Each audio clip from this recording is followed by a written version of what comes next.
حسن آپ کے دوست ہیں فیصل واڈا صاحب، ان کا بڑا بیان زبردست ہے، وہ میں سنوا کے تو پھر آپ کے پاس آؤں گا، کیونکہ وہ کہتے ہیں کہ جو میری سٹوریز ہیں وہ آج کل سب سے بہتر مارکیٹ کے اندر زیادہ ہٹ جا رہی ہیں۔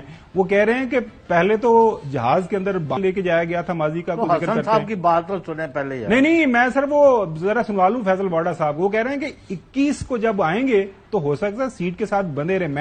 میں یہ جسارت نہیں کہہ رہا، فیصل واڈا صاحب کو سنیں۔ ٹھیک ہے سنیں۔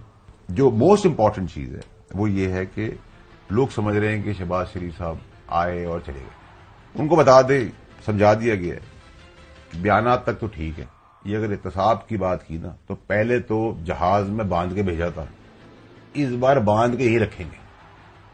اور فیصل واڈا صاحب 21 جو تاریخ ہے اکتوبر کی، وہ کہہ رہے ہیں کہ یہ کوئی خوشائند ثابت نہیں ہوگی نون لیگ کی قیادت کے لیے۔ آپ کیا سمجھتے ہیں؟ آج بھی فرمائشیں ہو رہی ہیں، فرمائشی پروگرام، یہ سب چیزیں جو بیانیہ بن رہا ہے، ویسے تو میں نے ان سے کہا 21 کو میری تاریخ پیدائش ہے اکتوبر، وہ میرے لیے تو اچھا دن ہے، ان کے لیے نہیں ہے، چینج کر دیں۔ لیکن وہ کہتے ہیں نا مین پرپوزز گاڈ ڈسپوزز، آپ بہت کچھ سوچتے کرتا ہے، اینڈ آف دا ڈے اللہ میاں۔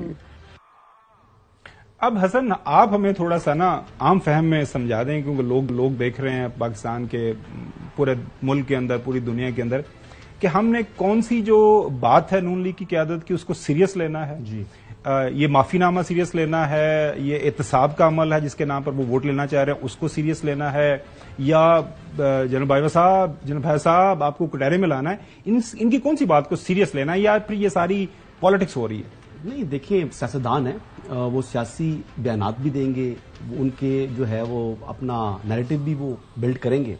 لیکن آپ نے ایک بات کی بڑی مجھے اچھی لگی، آپ نے کہا جی کہ اس وقت کے جو آرمی چیف تھے ان کے ساتھ ملی اس وقت کی اپوزیشن، کیونکہ ایک جو پرائم منسٹر تھے اس وقت کے وہ قابو نہیں آ رہے تھے۔ میں نہیں کہہ رہا یہ، نہیں آپ نے فرمایا، یہ رانا ثناء اللہ صاحب فرما رہے ہیں، آج وہ شخص، میں اسے کلیریفائی کر رہا ہوں، رانا صاحب فرما رہے ہیں اس فتنے کو ختم کرنے کے لیے چلیں ٹھیک ہے، وہ فتنہ کون ہے؟ نہیں وہ فتنہ جس کی آپ بات کر رہے ہیں وہ آج کل ریزیڈنٹ ہے اڈیالہ کا، آج سے وہ ریزیڈنٹ ہے اڈیالہ جیل کا، وہ 8 نمبر کچھ نمبر ختم ہو گیا، لہٰذا کسی کا بیان میرے سر پہ مت ڈالیں۔ اچھا، اس شخص کے بارے میں مطلب یہ وہ جو آج کل ریزیڈنٹ ہے اڈیالہ کا، آج سے ریزیڈنٹ ہے اڈیالہ کا، وہ اس وقت جو ہر چیز چاہیے ہوتی تھی نا، اس کو ووٹ چاہیے ہوتی تھی، کوئی چیز ریکوائرڈ ہوتی تھی تو وہ فیضیابی سہولت کاری مانگتا تھا، اس کے پاس ایک میجک وانڈ تھی ایک قسم کی نا، وہ فیضیاب ہوتا تھا ہر چیز سے۔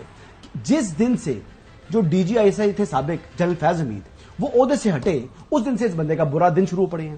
یعنی بیسیکلی وہ بیساکھیاں تھیں، وہ بیساکھیاں ہٹیں، یہ اپنے وزن سے خود گر گیا، اس میں جنرل باجوہ نے کوئی کردار ادا نہیں کیا۔ ہاں وہ سہولت کاری جو ہے وہ واپس ہو گئی تھی۔ اب آپ بات کریں کہ جی یو ٹرن خان تو ان کا نام ہے، اور تیسری بات کہ جناب انہوں نے 35 پنچر کا آپ کو یاد ہے نیریٹو دیا تھا پچھلے 2013 کے انتخابات کے بعد میں مکر گئے، جو وہ میرے سیاسی بیان تھا حامد میر صاحب کو انٹرویو دیتے ہوئے، if you can remember it. تو بیسکلی سیاستدانوں کی باتیں ہوتی ہیں، وہ بیانات بھی دیتے ہیں، سیریس نہیں لینا چاہیے، سیریس لینا چاہیے، لیکن کون سی بات سیریس ہوگی وہ 21 اکتوبر کو آ کر معیار پاکستان میں جو خطاب کریں گے وہی نواز شریف کا اور مسلم لیگ نون کا نیریٹو ہوگا۔ اچھا چوئی صاحب، رانا ثناء اللہ صاحب نے بتایا کہ بیانیہ ہمارا کیا ہوگا، وہ تو ویسے ماضی پر وہ جنوری سے اس بات کو وہ دہرا رہے ہیں، یہ آپ کو سنواتے ہیں، پھر میں آپ سے پوچھوں گا کہ 21 جنوری کو اب وہ کون سا وہ جو ان سے نکلے گا، 21 اکتوبر کو جو نکالیں گے وہ اپنی پٹاری میں سے کوئی نیا بیانیہ، وہ تو اس کے اوپر بعد میں بات کریں گے، پہلے سنیں ذرا رانا صاحب کو۔ جی Chaudhry Ghulam Hussain sahab, based on your experience, based on your interaction with the Sharif خاندان، شریف فیملی، بہت جو سینئر بردرز ہیں، نواز شریف صاحب، شہباز شریف صاحب، اب بیانیہ نیا کون سا یہ گھڑ سکتے ہیں؟ کیونکہ بہت سارے بیانیے مارکیٹ کے اندر پٹ گئے ہیں۔ حسن از سیئنگ کہ 21 اکتوبر کا انتظار کریں، لیکن کچھ لوگوں کا خیال یہ ہے کہ شاید 21 اکتوبر نہ آئے، آگے پیچھے کوئی تاریخیں ہو جائے، لیکن تاریخ سے فرق نہیں پڑتا، جب بھی وہ پاکستان کے اندر آئیں گے ایک نیا بیانیہ دیں گے۔ تو ہمیں تو بڑی خوشی ہوگی 21 اکتوبر کی بجائے یہ کل ہی بیانیہ دے دیں، تو گھڑنے کی کیا ضرورت ہے؟ اگر کوئی بیانیہ ہوگا تو وہ آگے چلے گا نا، گھڑنے میں گڑایا بیانیہ نہیں چل رہا۔ اچھا کوئی بیانیہ گھڑیں گے نہیں، بیانیہ بنانا پڑتا ہے، نہیں وہ ظاہر ہے ڈسکشن یہی ہے نا کہ ہر کوئی جھوٹا بیانیہ بناتا ہے، اس کے اوپر یو ٹرن لیتا ہے ووٹ لینے کے لیے۔ پاکستان کی عوام کو تو تمام سیاسی جماعتوں نے اس کا مطلب ہے وہ سیاسی طور پر کم عقلی سمجھا ہوا ہے، لیکن تھوڑی سی کلیریفیکیشن یہ ہے جو میں بتانا چاہ رہا ہوں کہ یہ بیسکلی یو ٹرن نہیں لیا، وہ اپنے گریوینس سامنے لائے لے کر آئے کہ ان لوگوں نے زیادتی کی ہے، وہ بیسکلی ایک فیکٹ ہے جو ماضی کے آپ نے ماضی میں ہے. اس وقت آپ اس کو بلائیں گے. سپریم کورٹ کور کیا کرتے تھے. اصغر خان کیس کا فیصلہ آپ کو پتا آیا ہوا ہے؟ جی سپریم کورٹ کا آیا ہوا ہے. فیصلہ ان فیلڈ ہے.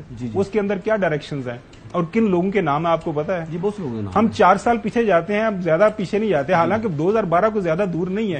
اس وقت بھی چلا جائے اور اس آئی جی آئی میں کون تھا اس وقت کے الیکشن جو جس میں بنے تھے محترم نواز شریف صاحب پرائم منسٹر, اس الیکشن کے حوالے سے کیا فیصلے کے اندر لکھا ہوا ہے سپریم کورٹ کے اندر؟ روداد خان صاحب بھی تشریف لائے تھے, باقی لوگ بھی آئے تھے, لیکن وہ معاملہ ایک سارا ہے. اصغر خان صاحب خود بھی تشریف لائے. میں کہہ رہا ہوں کہ پاکستان کی تاریخ کے اندر اب ہم یہ کہتے ہیں نا کہ فلانا جو ہے وہ فرشتہ ہے تو وہ بہت گناہ گار ہے. پاکستان کی سیاست کے اندر یہ سارے معاملے خاور گمنڈ. جی صاحب, آپ پھر وہ اسامہ بن لادن سے کیوں پیسے لے کے آئے تھے؟